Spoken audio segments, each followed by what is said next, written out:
like a couple seconds delay or a couple seconds fast. It's kind of a weird technology. So Gotcha. I ramble a little bit. Sometimes I'm in the middle of a funny story, or Yeah. sometimes I'm like, I'm not sure if we're on. So, but not Well, to worry. Huh? I'm a marginal podcast fan. Like you listen to Marin or whatever, and when he starts his podcast, a lot of times he'll be in the middle of a sentence talking to his guest because he just lets it roll, and then doesn't really care about cutting it at a certain point. So Yeah, yeah. I sometimes wonder if that's like highly curated, or if that's actually natural. People do that. And we are live. boom. We're joined this hour by Rob Sturma, aka Rat. Jesus Christ, Rat Pack Slim. After a while, you can't talk anymore, or I can't talk anymore. I really appreciate you joining us. Hour, we're going to talk about the history of a venue that is near and dear to the hearts of many people here in Los Angeles, Green. But first, can you share with us? Let's open with a poem. Yeah, yeah, for Let's sure. do it. Let's do that. Cool. This is called 1984. So 1984. I have just turned 14. It is my birthday party. It's a spring evening. All the close homeboys are there. Chris, Tom, Jeff, Andy, John, Mike. My folks decide to go out to the movies so we, the lads, can wreak havoc. Havoc being whatever's on this home box office network or this sexy new MTV station. So we are eating pizza, drinking orange soda, talking about Lisa G or whoever we have our gangly crushes on. One of the guys gives me that new Van Halen tape, the one with Jump and Hot for Teacher on it. I'm excited to play it because I hear it's kind of raunchy. So we are watching Friday the 13th, part two, when Andy busts out the surprise of the night, 2 cans of beer. Now, this is Greendale, Wisconsin, and I am a kid who plays Dungeons and Dragons for fun, so understand this is the craziest shit I have done ever. We are passing the 2 beers around. Only 3 of us are drinking. I certainly am because, hey, I'm 14 today. So pizza, naked breasts on HBO, and beer sips are my God given right now.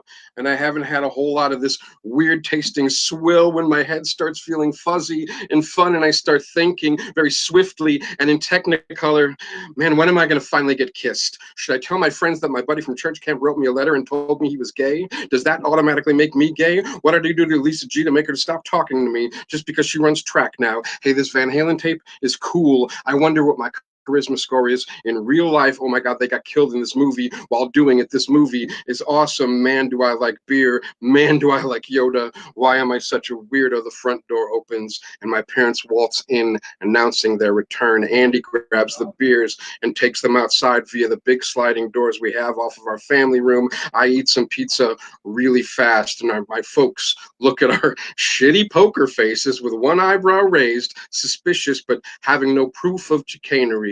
Andy has chucked the beers into the field. No more sips for me tonight.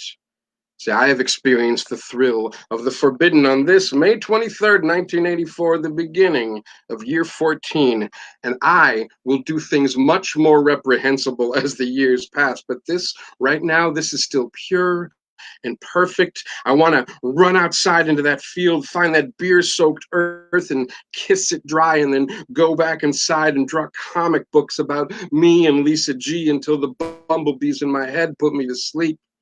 Instead, we just end up watching the rest of that killer slasher movie, The Bumblebees Stay Quiet. That night, I fall asleep on my Star Wars sheets, listening to side one of my new cassette. Tonight, I get up and nothing gets me down.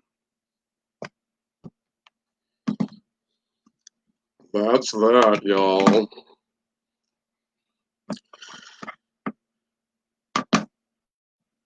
Oh, I am a few years younger than you are, but that song made me really feel my exact age. Like I am old enough to know what you were making reference to, but but too young to have done it at that time, anyhow. Thank you for joining us this hour. Can you, Rob? You've been at this poetry thing for a minute. Can you tell us a little bit about your poetic journey? yeah, sure. It actually started in Los Angeles, where, just to clarify, I am in Oklahoma City, Oklahoma right now, where I've been for this is about 10 years. But I lived in Los Angeles for a long time. I started uh, writing and performing poetry in the year 2000 when a wonderful young lady who I was dating said, "Hey, I have this place you might like. It's a poetry reading. It's an open mic. We should check it out." And we went to the Greenway Court Theater, and it was where I experienced the Poetry Lounge for the first time. And I was intimidated. I was very intimidated by the level of talent that I was hearing on an an open mic. Like what I guess my thought about an open mic was just usually kind of a a loose assembly of somebody reading out of their book, and at least that's what I was used to from other experiences. So to see people like really kind of performing their stuff and hearing these poems that were definitely like influenced by music and hip hop and theater, and this great like amalgam of all this kind of stuff, just blew me away. Like it took me about 3 or 4 months before I would even deign to get on the list. I didn't want to get on the list. I was too intimidated. But I was, I was writing. I would, go on a Tuesday night and watch everybody and listen to them and absorb what was going on. And I'd be sitting here writing in my notebook and my journal. Finally put together something I thought was like okay. And when I went to go sign up on the open mic, I didn't want to put my real name down because I was afraid I would tank and then I would suck and then everyone would hate me and then like my failure would be associated with my real name. So I used an internet handle I had at the time and like a chat room name, which was Rat Pack Slim. And that's because it's my initials RS. I just, it was just something I did for the internet. Signed up as that going, I'm not going to do well. It's not going to go well. And they're not going to, no one will ever know who or what Rat Pack Slim is. That'll be the end of it. It ended up going okay. And so, like the next week when I came back, I just wrote that name down again. And I kind of, it stuck from there. I never meant to give myself like a stage name. It was, it was the back door in case of failure, but there were by the time I left LA, more people knew me as Slim or Rat Pack Slim than they ever knew my real name. I mean, they knew my real name; they just weren't using it per se. So, but yeah, I mean, Rat Pack Slim was the name I performed with all over town. After that, there was a lot of performance opportunities around that time. Like once I started being comfortable enough to be a kind of a lounge regular, um, that's when there were like a lot of other showcases and a lot of promoters would kind of do these nights where they'd be like 3 or 4 poets and then some DJs and some musicians. Like I don't know, I'm not sure how common like those type of hybrid shows are at this point, but this was kind of like right before Def Poetry was about to blow up. So like every spoken word and slam poetry or performance poetry was really like bubbling up from the underground. And Mike Songson, Mike the poet, was somebody who I kind of ran around town with. He had a lot of ties to like art galleries and that kind of stuff. As a historian, and I'd perform around town with him at places like that. It was just really, it was a really cool way to kind of get poetry into places where people didn't think they wanted to hear poetry or didn't know that they would enjoy poetry. So to kind of sneak it in like it's like that little pill wrapped in cheese, to give to your dog. Like we were always that pill wrapped in cheese, and we felt like really good when we could actually get people to listen at like a function or whatever. Yeah, I myself actually, I I remember I did a show. I think it was around. It was probably a few years later than that, but I think it was 2012 or so. And I was wrapped in the cheese of a guy who would go on to be known as the sexy sax man. So that was kind of interesting. Nice.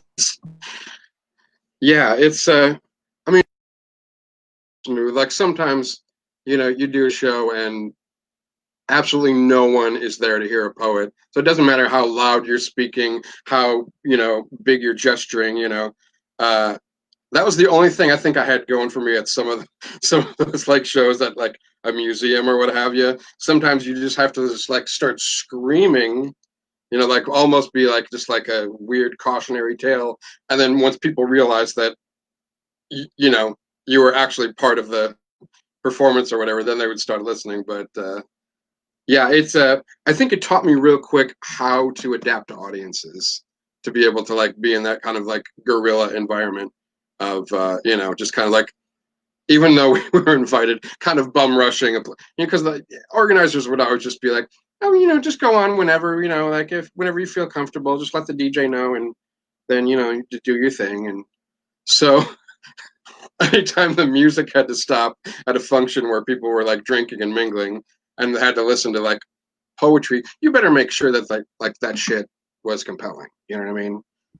Yeah. That's the time you can't sit there with your notebook and you know, and read that Pantone, no matter how dope it may be. It's not gonna translate. So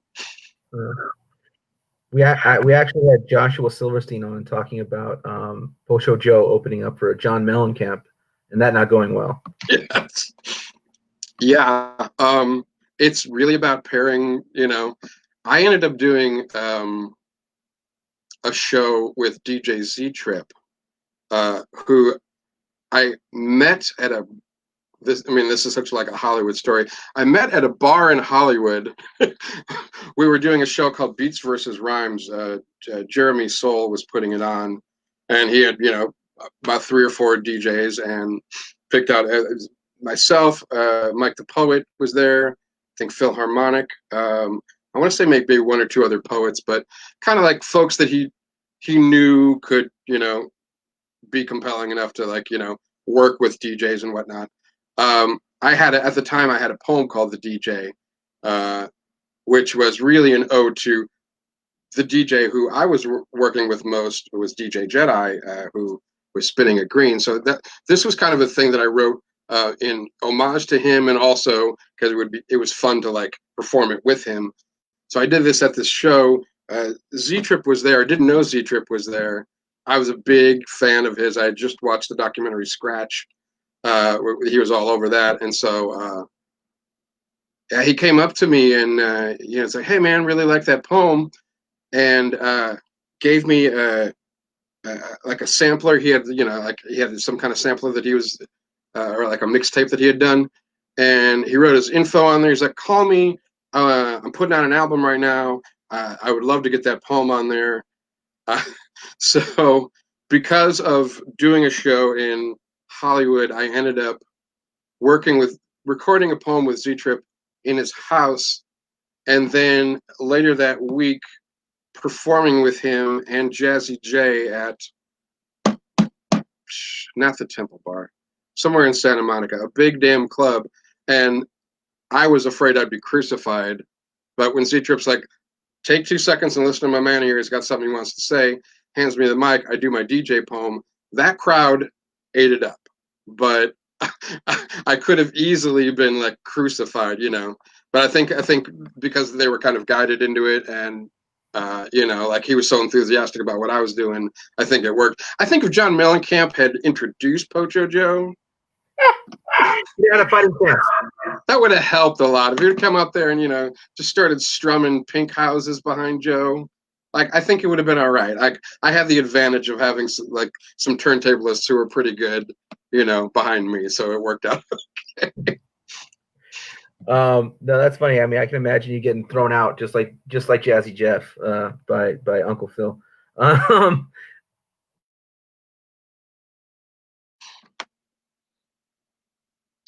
but but yeah, that was you know, the first couple of years. I did a lot of kind of stuff around town, and you know, got to kind of see different communities and noticed there were, you know, I think I did get to hear most of what Joshua was saying about, you know, the different venues and whatnot in the area. I think he covered probably more than my old ass remembered. But one thing I did notice, I did start going to Green, the spot when it was in Culver City. I said, yeah, Green jumped around about 3 or 4 times, and I went to the first incarnation, really dug it. would follow it. I didn't get to go as often as I did to the lounge because I lived closer to the lounge, and I didn't have a car in LA. So, but I'd get to Green whenever I could, which most of the time. By about year 3, I think, when we had moved to a space that we were renting, and I say we, I wasn't. I was more of a just a regular there. I wasn't helping run things. Damon Rutledge, who had founded Green and was running it, would occasionally, when I'd roll in, he'd be like, "Hey man, do you want to co-host tonight?" Or "Hey, do you want to take up the hosting duties tonight? I got, this or that I got to do, or I'm just, kind of a little under the weather." I'd done stuff like that before, so I would take the reins every so often. When Joshua Silverstein started coming up on a regular basis, I'd be like, "You are co-hosting with me, so I don't have to." Doesn't have to suck up all of my energy for the evening. But I mean, it was fun. And then at a certain point, I think maybe about 3 or 4 months into kind of doing a lot of co-hosting or hosting, Damon just kind of, we had a talk and he said, "Hey, if you want the keys to this thing, if you want to keep it going, like I've got other stuff I need to be doing right now, and I just don't have the time to." I mean, it's it's a lot to run a weekly spot, and especially the way that we were doing with Green, which we were trying to do as many featured performers as possible, like on a weekly basis, and that can be tough to be able to, just the booking alone. I've got old emails from 12 years ago when we were booking Green, some backstage stuff, just like it's a lot simpler now because there's so many different ways to reach out to someone. But when you had to either rely on that one email or hope that they answer your call or what have you, it was just really tough to coordinate booking schedules. So to do it on a weekly basis, like, I don't know how we did it. I think I was drunk a lot, so that probably helped just like get through it all. And then I just didn't know any better. I think a lot of it is I just did not know any better. But I took over Green. We ended up going to the Unurban Cafe in off of Pico and right off the freeway, I believe. But we were there for a good year and a half. We really dug that place. They treated us well. And then at a certain point, I think the management changed. A lot of our venue changes were because of management changes who suddenly didn't understand the value of having an open mic or a reading in their place. And I don't remember how we got to the Palmer Room in our last spot in Culver City, but well, actually I do. Is DJ Jedi lived about 3 blocks away from there. I'd gone into there for something or other. It was attached to a restaurant, so maybe he was at the restaurant. But he had seen it. We collectively went to look at it, myself, Jedi, and Joshua, who had kind of at that point made the pact to be like, "Hey, if we're going to do this, let's do this the way we want to." Not that we changed a lot when we kind of became the 3-headed green beast, but it was more like, I said to Jedi, I'm like, "Play what you want to play," like a lot of the places, a lot of the DJs who were spinning for spoken word did a lot of hip hop and R&B, and that's still very much within Jedi's wheelhouse. But like he liked to slip in the Flaming Lips or Fiona Apple, or in with the Black Alicious and the Souls of Mischief and whatever else he was feeling. And we definitely encouraged like a lot of that. And I think that also informed the way we ran the show, just to say, hey, from the start, from the minute you walk in the door, it's gonna be a little bit of everything. Like, you have the freedom to, if you want to do, if you want to do music, cool. If you want to do poetry, cool. We didn't really have a lot of comics. I know Joshua said something about comics and spoken word artists or poets not always meshing those audiences as well. I think we had one featured comedian, but we had a few that kind of came by. The alt comics got what we were doing. They understood it more than kind of the traditional Laugh Factory, guys. So, But Yeah, by the time we got to the Palm Room, that's when we really kind of picked up steam, and it felt like the reading it was supposed to be, well, that we always wanted it to be. I think Josh said it was kind of like the grown folks reading. I know that we'd referred to it that way a number of times over the years, and that's not when we said that we that's not, and people thought it was like a diss on the Poetry Lounge, which was far from the truth, and the very opposite. I mean, that was the place that, like, if there were no Poetry Lounge, I wouldn't be doing what I was doing. I wouldn't, be hosting a show. Um, I think it was just more that we did have the Manuel, Uncle Manny type of characters who would kind of come in and out, and I mean, the material was a little bluer, I think, than you'd see at most of the other spoken word spots. Um, I think a lot of poets of that era, myself included, tended to be kind of influenced by a lot of like the conscious rap movement, and just kind of just being, what we now call woke, but a lot of the community was very much, writing stuff from that perspective. And so when you have Uncle Manny coming into Green talking about keeping a fetus in a jar over his fireplace for 7 minutes, or however long he had, it was, it could be a little bit off-putting unless you kind of like knew that was the vibe, like, and then the next person could like spit like a hot 16, and they just kind of all meshed together, hopefully. One big like weird stew. So you were kind of like the poetic equivalent of the WWF at the time. I wanted to be. I'd say we were probably more the equivalent of the Muppet Show. I often felt a lot more like Kermit, just like getting all the weirdos in one room and then like trying to put the show on. But I mean, I would love to say I was Vince McMahon, but I don't think that I had that kind of control over anyone on our stage.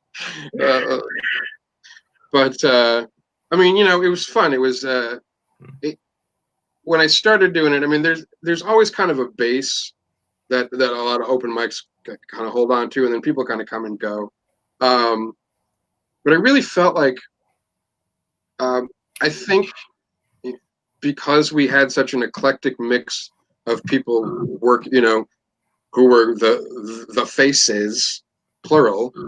I think it made everyone else that kind of walked in the door feel a little more relaxed. I mean, and then like Jedi had folks that like he knew from growing up in LA, and Joshua knew folks that he knew from growing up in LA, like musicians and poets and whatnot, that I wasn't as familiar with, that they'd bring in. And then, I was getting involved with the National Poetry Slam stuff.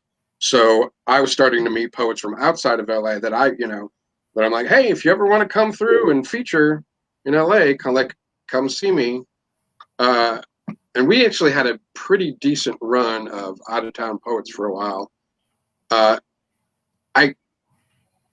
The one thing I'm trying to remember what our standard offer was for poets, because there was nothing. We were all broke, we had no money, and we wanted to, like, we knew other places like Berkeley and the Bowery Poetry Club and whatever would pay you $100 or $50 or $75, to show up and do a feature. And we were like, we are dead ass broke. So like, I think Jedi and Joshua and I would, from our pockets on a weekly basis, throw in at least like $10, so we could at least pay anyone we were featuring at least the $30, let alone, like, I think we did pass the hats and of course like merch sales. But we could be like, we can guarantee you at least this much, and if you need a place to stay, we got a couch for you. And that, like, it worked more times than I thought it would for out of town poets. And it was cool. Like, it was the first time that I'd really seen up at that point, like, some of those folks in Los Angeles doing shows. So, but we had like Mike McGee would come through, Buddy Wakefield. And I'm trying to think. We had a lot of features. Andrew Gibson. Oh man, yeah. Andrew Gibson came through one time. And this is where we kind of talk about. Here's a pretty perfect green story. So I talked about comics being welcome there and the alt comics like working better in that environment. Um, I I don't know if this particular comic who came was a friend of Manuel's or not, but they it was a female comic, and she started doing a routine. I'm gonna say there's a packed room to see Andrea Gibson and Katie Wersing do very queer feminism based poetry, and this alternative comic gets up and starts talking basically about date rape, like being disappointed that she wasn't attractive enough to be date raped. And yeah, so yeah, I mean, just looking at your face, that was the whole room, except it was probably magnified by about 100. And I have never felt a more hostile audience. And so what we had to learn to do is like basically do the Sandman from the Apollo, like find a way to, get them off stage delicately without them getting killed. Um, and that's kind of what happens sometimes when you have edgy comedy and and really like sincere, devout, conscious poetry. It doesn't always mix that well. I'm interested. So, who are some of the this is going to be going for a wide cross section of people eventually. Or the target is for people who might not be that familiar with poetry in general. So, can you tell our audience a little bit about who Andrea Gibson was and why she was so significant to to the poetry world? Yeah. I think any of these names, if I'm mentioning any names, a lot of them have kind of blossomed in the YouTube world. The button poetry is definitely a source that has kind of really blown up performance poetry and a lot of those videos. So if you go to YouTube and Google Andrea Gibson, um, she was, as far as like the slam world goes, I know that she did win the individual world poetry slam. I don't know the years. I'm not a historian in that sense, but um, it, you know, I know that it continues to be a very uh, man. I'm trying to think how to put this because I'm sure there can be somebody who'll be like, that's not quite accurate, Rob. Um, she's a very honest. I mean, she's an incredible writer, first of all, and I think for me, like I can just frame it for me, like the importance of some of these poets. Um, so I'm entering into this game as a cishet white male, and one thing that I learned to do very early on in being a poet and being engaged in a poetry community is to shut up and listen. I think that's really important thing to do. It's real easy to kind of like try to solve. Very early on in being a poet, I tried to solve all my problems through poetry. It had to be done by the end of the verse, or I didn't do the poem well. But I can't solve all the problems, and I don't even know what all the problems are, especially then. Um, Andrea and was one of the first poets that I heard talking about the queer experience, um, in a very universal way. I would think like the best poets talk about things in a very specific way that blossom into a universal sentiment. And I think they are one of the poets that has been very good at doing it, continues to be very good at it. Just like phrasing and the wordplay and the articulation that they possess are pretty uncanny. And I think it's also important to note that poets like Andrea Gibson and Buddy Wakefield and a few others definitely influenced a whole other set of poets who, like a lot. I mean, I'm not saying they're clones or knockoffs, but when I started out, Saul Williams was blowing up. Like the movie Slam had just come out. and he had just put out his album Amethyst Rockstar. And so, especially in the spoken word world, he was like the stuff. I tried to write things in that vein, and I'm glad I don't perform them anymore. But it was a stepping stone. It was like a place for me to figure out what my voice was. And I hear a lot of young poets who listen to like an Andrew Gibson or a Buddy Wakefield and use that as their starting point to tell their stories. Which is, I think, just like a lot of artists, like a lot of really kind of find that template. But they were some of the first voices that I heard outside of the Los Angeles scene that kind of, kept me open to wanting to, preach the gospel of poetry however I could, whether it be through open mics, through putting on shows, anything where we could. I just wanted to get these poets out into the open somehow. Yeah. Expose them to more people. So you mentioned Buddy Wakefield as well as Andrea Gibson. You mentioned a few other people as well, but I know Buddy Wakefield, Andrea Gibson, Anis Majgani, and Derek Brown. They were doing a lot of work together at that time. Did Derek Brown or Anis ever come through Green? Yeah, I mean, we did have Derek feature at one point. I've known Derek for a long time.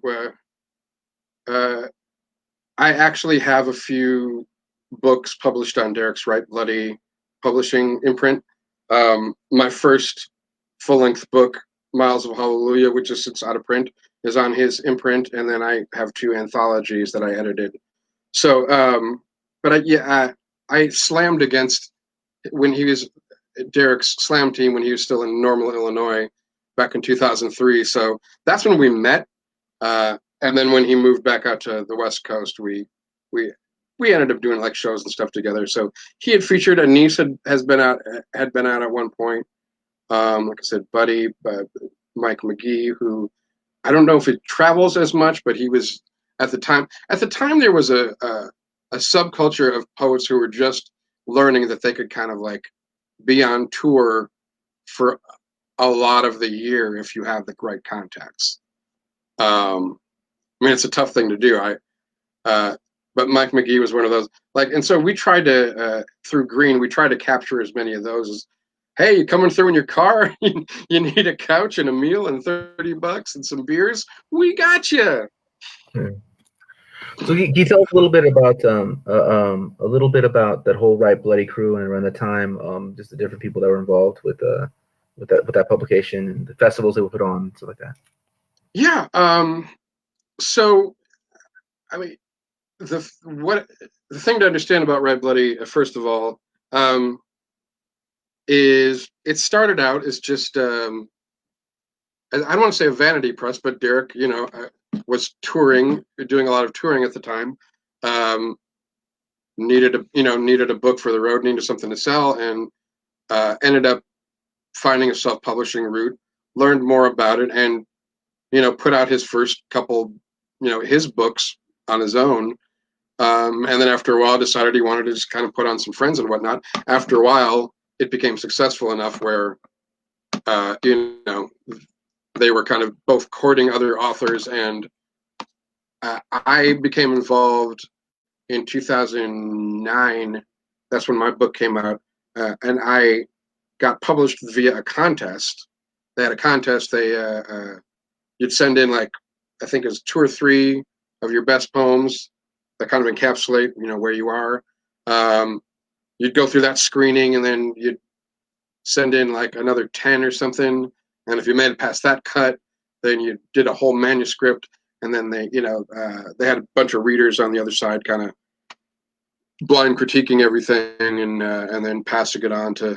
I don't know who made the final decisions. Obviously, Derek has a say in it, but I had tried 2 other times with 2 other manuscripts to submit to get onto Right Bloody, and I failed both times. Got a little further the second time, and then the third time, I guess I figured it out. But it was cool because the cool thing about Right Bloody and what Derek encourages his artists to do, or definitely did at that time, was part of the thing about being a Right Bloody author is you had to tour. You had to do at least, I think it was 25 or 30 dates a year. However those manifested, whether they were like local, regional. Um, I decided that I was just going to go whole hog, let the, jump and let the net appear and book a cross country type of deal. And, you know, and then see where that took me. So I was on the road for 3 months and I did about 50 shows. But like that really was an invaluable way to learn, like just kind of like being versatile in performance, um, learning how to live on the road, not spend all your money before you get to the next venue. Um, like it was good to like learn how to be a working, surviving artist. And then, and I think also, I mean, it really helped to, especially at that time, get my work out to places that probably wouldn't have heard it otherwise. Uh, I was so used to just kind of like knowing what was happening regionally or just in the city or the state, that I couldn't have told you what was going on the East Coast, at that point. I mean, as much I had friends there, but, or the Bay Area or the Midwest, but I could not, most of that audience would not have known me had I not literally been, hoofing it and been out there. So, it was cool. Like they, kind of gave us a set of guidelines, and said, try to make sure you have X amount of book. They gave you the basic tips and tricks of touring, and then they kind of sent you out on your own. And it was, I'm glad I did it. I think, uh, every every poet, if they can, even if it's just like a week, just get on the road for, even if it's a mini vacay and you're going up, 90 miles up the road and doing a couple shows. Like it's worth doing for, sometimes it's about the humility too. Like sometimes you're gonna have a full house and they're not gonna respond to a thing you say because you don't have that like local, the local flavor that they know and enjoy. You're so kind of learning how to like recapture or capture an audience when it's maybe easy in your hometown. Like that's, these are all invaluable lessons that I learned on the road, and it was worth it. So can you tell our audience a little bit what it's like to one day be in front of like 1,000 people and the next day be in front of like 3? um,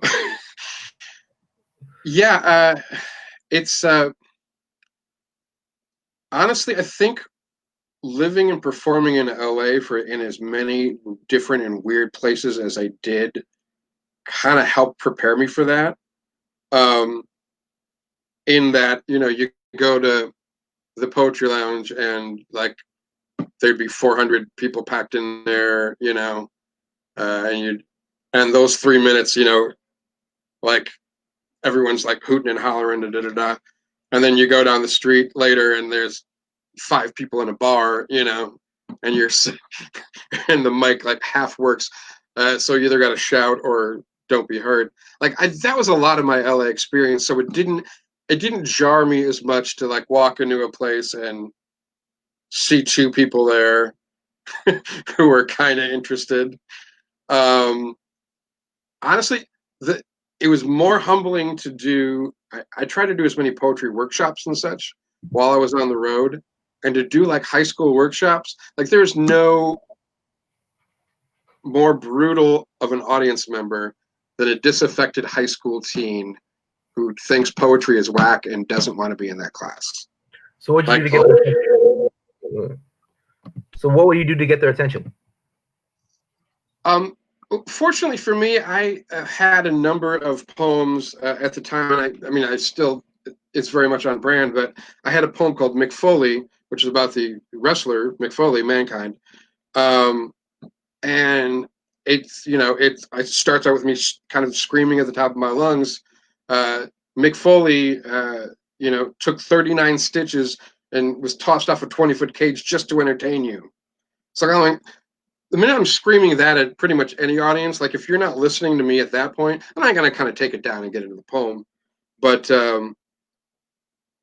once kids like, I would finish that poem and kids would be like, I didn't know you could write a poem that you talked about like WWF and The Rock. I'm like, yeah, man, you can write about whatever you want to. That's the beauty of poetry.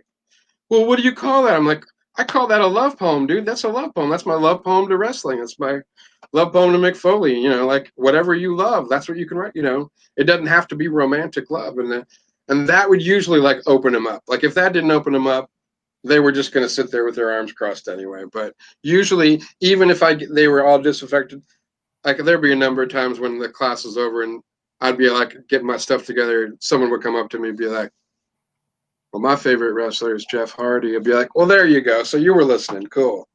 That's that's all we can ask for. Yeah. That's all. Can you tell us a little bit about? Can you tell us a little bit about Extreme Poetry Championship? Oh, Extreme Championship Poetry. Yeah. ECP. So that actually started at Green. Basically, there was a lot. At one point in LA, there were a lot of slam teams. There was probably about 4 or 5 active slam teams, most of them trying to go to the National Poetry Slam. And Green had one for a while. Green was the home of the LA Slam team, which later, I don't know, I'm not sure where the venue ended up being. But after that, LA Slam team migrated to wherever they went to. We tried a Green Slam team for like 1 year. After that, our performers weren't as keen on slam like as a competitive thing, but I loved the format and I loved mixing it up. So I'm like, let's just do some slams for fun, you know. Let's do some slams where the stakes are not to get on a team or to get, qualified to do something. Let's just have a slam like we'd we would do like a hip hop slam where we'd have InQ versus Brother Jamel, and they would just do like poems back and forth basically. Uh, and I don't know I don't think the stakes were like money or anything. We had a sinners versus saints slam where Judah 1 was representing the spiritual and Uncle Manny was representing the sin, and they would do pieces back and forth. And there were some ill nights where we would try to find like the most opposite performers. I think we had an emo night where we had 2 really sensitive kind of Death Cab for Cutie type poets who were like would try to see who was weepier. But we started doing those, and then and once a month I would do Extreme Championship Poetry, Yeah. where we like would do like haiku battles or whatever we kind of felt like, just for shits and giggles. I think we did have a belt that we made. My parents were working at a sign business at the time, so I took an old Intercontinental replica from Target and got a bunch of vinyl stuck on it. And we, basically, it was just a kind of a bunch of stuff that made us laugh, or that entertained us. I think we had a sock puppet slam at some point. Just kind of like anything that you couldn't do in regular slam, we would try to do. And when I took that concept and brought it to Oklahoma City, I said, all right, we're going to change this up now. I want this to be more like an actual wrestling show. So I made all of the poets create personas. They couldn't, and then they had to cut promos. They had to like learn how to trash talk their opponents. I would pre-book the matches ahead of time, and I would also pre-book who would win and lose. Now the audience would vote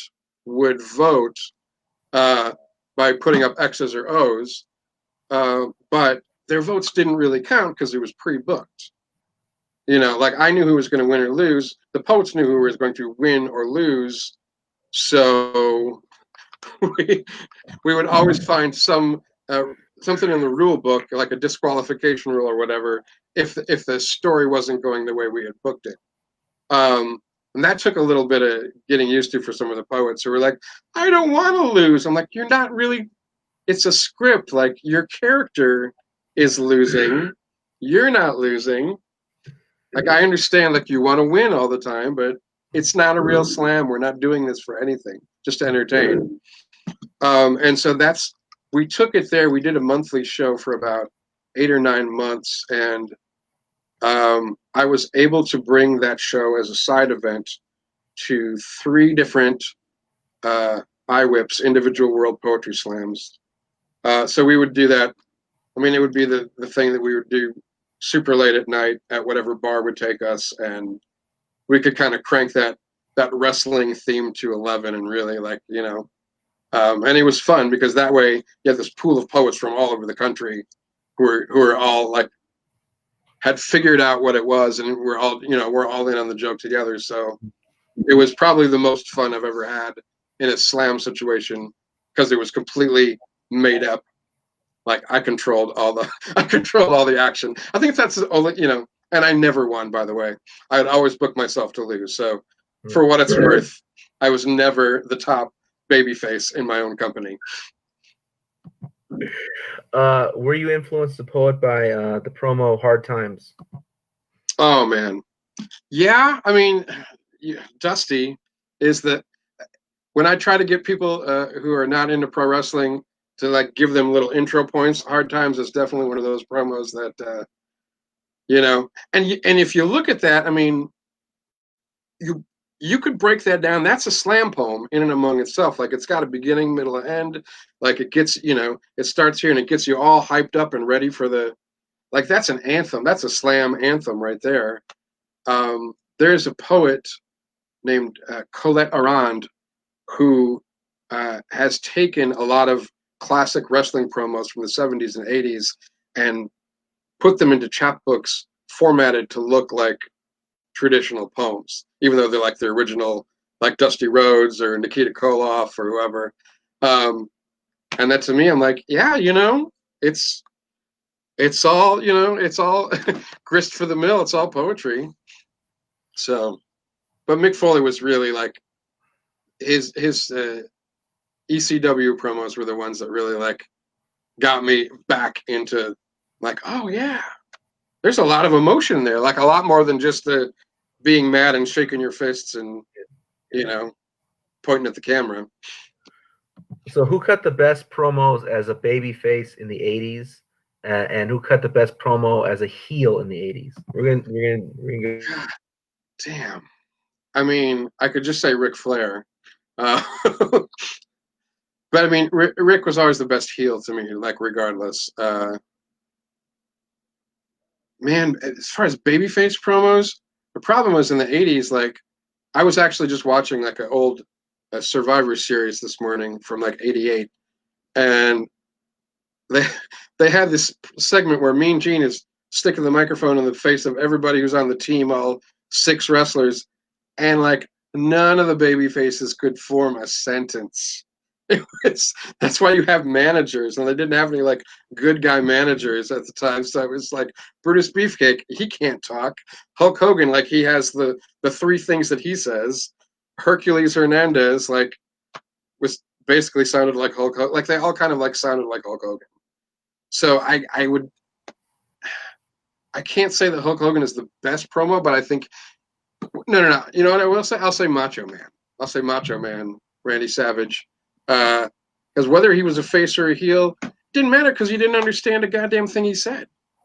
Like even when he was articulate, what he was talking about was pure craziness.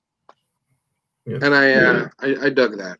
So I think even though Macho Man was pure craziness, there was an element of a composition to it. I mean, we had a beginning, a middle, and end. He brought a little cup, and you knew that it was the cream of the crop and it was going to rise. And there was thinking, yeah. Well, and you could put Jake Roberts, Jake the Snake, up there as far as like definitely in the bad guy category. Like he didn't shout at all. Like he was the guy who could just talk in his regular voice and keep it quiet, and like that was such a creepy thing, especially back then, that you just had to shut up and listen to what he said. So, but it's kind of funny. Like I sometimes people want me to help them with public speaking, and I actually used some wrestling promos to do that one time. And one of the ones I used was actually Jake Roberts. Was like he said something like, "You don't play with people because people like me, we just don't play." Yeah, it's the one that's I always think of him. He was about to fight the $1 million man, and there was some kind of like cash prize involved, like $10,000 or something. Uh, and he talks about Ted DiBiase being the one who will grovel, wallowing in the muck of avarice. And I was like, whoa! I had to run right to my dictionary and look that shit up when I whenever that came out because it sounded so cool. I'm like, what's avarice? I'm like, he called him greedy. Oh my god, and then it made it even better. But like, yeah, So what it's was smart in wrestling, but Jake somehow like managed to sneak in some $5 words. So good on him. what was the best heel promo cutter and babyface in the '90s? Man, I mean, for me, Mick Foley in almost any incarnation gets a big thumbs up from me. There were so many better talkers in the '90s than in the '80s. That's what because they let him just kind of get on and say what they wanted to say. So you had Stone Cold Steve Austin who was able to the famous John Austin 316 speech. That was off the top of his head. Uh, the Rock be- by the time the '90s ended, became a really good talker, but it took him a while to get booed out of the auditorium to figure it out. Um, man, who? Those are kind of like those are my top three of the '90s. I'd say really. I wasn't really following WCW as much as the WWF/E, but like those were kind of the big ones then. Like I didn't get seriously back into it until uh, right around the time that CM Punk showed up. Like CM Punk and Daniel Bryan and some of those guys came around because I knew them from the independent circuit. I was like, well, they can talk better than almost anybody, so it's going to be a whole new game once they. And sure enough, CM Punk dropped pipe bombs. The term if they still use your term, you did something right. So I was going to ask you the next question. Best of the modern era. Um, while he was working, I think Punk hands down, like it was one of the best talkers. I especially enjoy his heel work, especially when he got the bigger platform to do it in. I could tell how much you can tell if a heel is confident in what they're doing because they don't need to tell the crowd to shut up every 3 minutes. They just keep talking, and everyone shuts up just enough because they still want to really hear what's being said. Um, I think Kevin Owens is an amazing, underrated talker. Uh, I think a lot of the modern guys are a lot more natural. They let him be a little more natural. I know it's more scripted in some ways, but uh, I think the more they this is just kind of a good rule for most art forms, but I think the when they let the wrestlers be closest to who they are is when you know they can really kind of blow up and start to shine. I think that happened with Steve Austin. Obviously Mick Foley had a bunch of different personalities, so not as much him. But by the time he became Goofy Commissioner Mick Foley, or Mick Foley the announcer or whatever, that's I've met Mick a couple times, and that's Mick. Like that's pure, unadulterated Mick. I love to go to the Comic Con. I love Disney World. I love Santa, Mick Foley. So, Uh, can you tell a story of how you met Mick Foley? um, yeah, I have two stories actually. They'll run together. So the first time I met Mick was at San Diego Comic Con in 2007.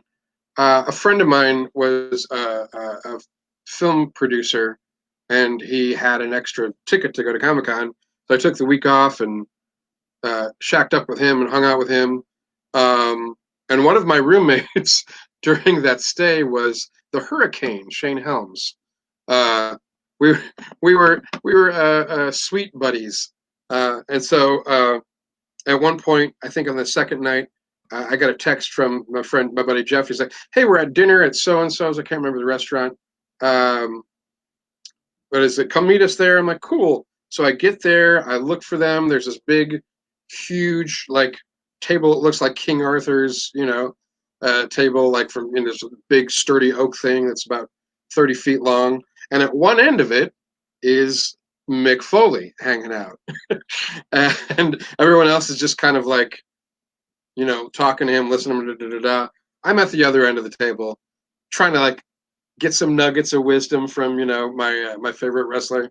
And at some point, my buddy Jeff, who was sitting closer, was like, "Hey, Slim, why don't you just switch with me for a little while and just talk to the Mick?" And we ended up chatting for about 45 minutes about comics, and Randy Orton somehow came up. I don't know why. Uh, and it was cool, nice dude. I gave him a copy of the poem that I'd written for him. I'm like, "Wrote this. Thank you for doing what you're doing." That was the end of it, I thought. Cut to a few years ago, Mick was doing a spoken word tour, came through Oklahoma City, and went and got tickets to see that. So we're in line afterwards at the meet and greet, and I have another copy of the same poem that I'm going to give him because it's been, a number of years. He's not going to remember this shit. He probably threw it out the minute he got home. Um, so I go up to say hi to him. He's at the booth. I'm like, "Mick, great show. I don't know that you remember me, but I met you at the Comic-Con at a dinner. I'm a poet. I gave you a poem that..." He's like, "I was just talking the other day about someone who wrote a poem for me, and I didn't have a copy." I'm like, "Really?" I'm like, That's me, dude. I'm that dude." He's like, and then Mick said, "Well, would you mind performing that for the line, for the people in line?" I'm like, "Sure." So he stopped doing the signings, and this is where I'm like, here's a sink and swim situation. If you've got a line full of wrestling fans and you can't please them with the poem, like, I was ready to duck out of the building. Fortunately, Mick gave me the introduction, like John Mellencamp should have done for Joe.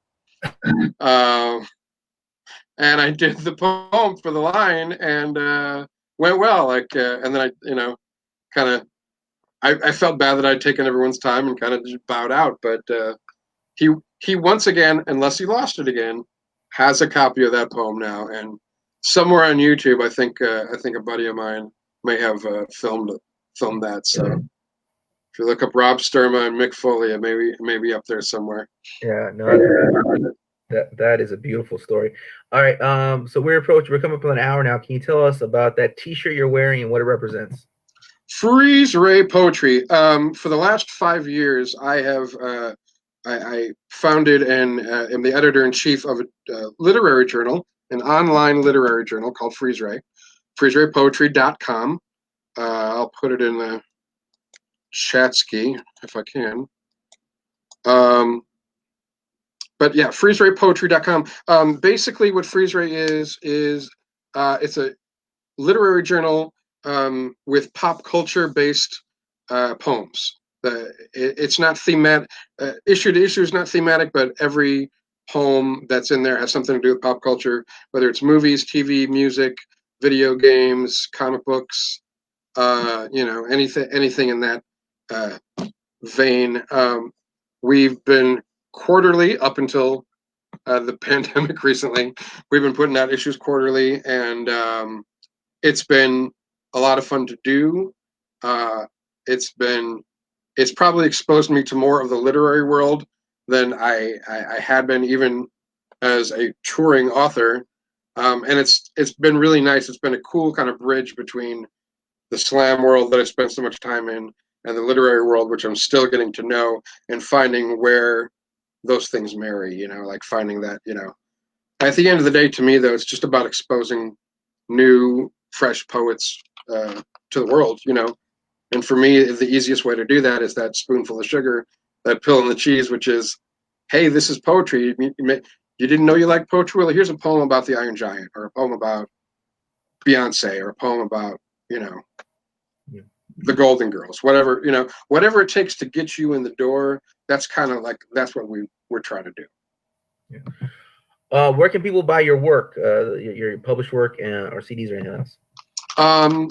Well, currently, I'm trying to think what's actually available. If you go to the Right Bloody Publishing website, I still have 2 anthologies up there. One is called Aim for the Head, and that's all zombie themed poetry. If you're a zombie fan, check that out. And then there's another anthology, I believe is still in print, called Multiverse, and that's all superhero themed anthology poems. So those 2 are still in print on Right Bloody.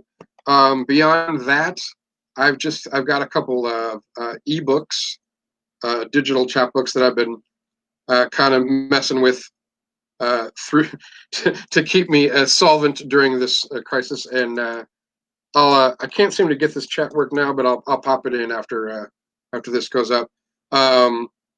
2 digital chapbooks. One is a pop culture theme, one called "We All Wear the Mask." That poem I read at the beginning is from that.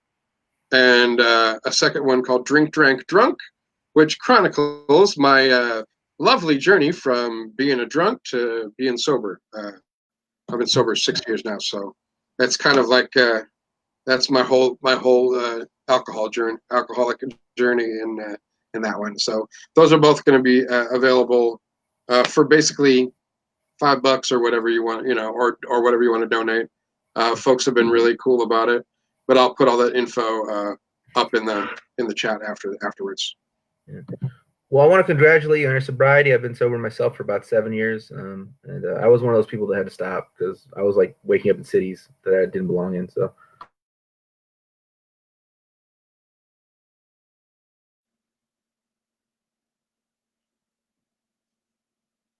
Yep. I'm saying, hold on, I had you muted because of the thing. But go on. No. I was just going to say a lot of my tour was I spent way too much of my my tour earnings on alcohol while I was on the road. And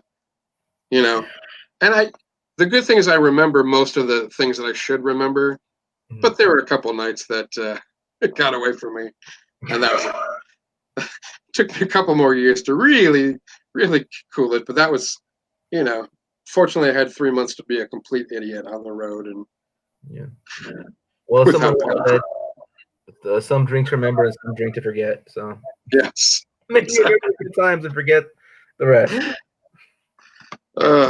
Thanks for that earworm. Now that's stuck in my head. Yeah. Well, thank you for joining this hour, and appreciate it. And now you have History of Green, history of some pro wrestling history. I'm always there for that. All right. Talk to you soon. All right. Take care. Please don't go.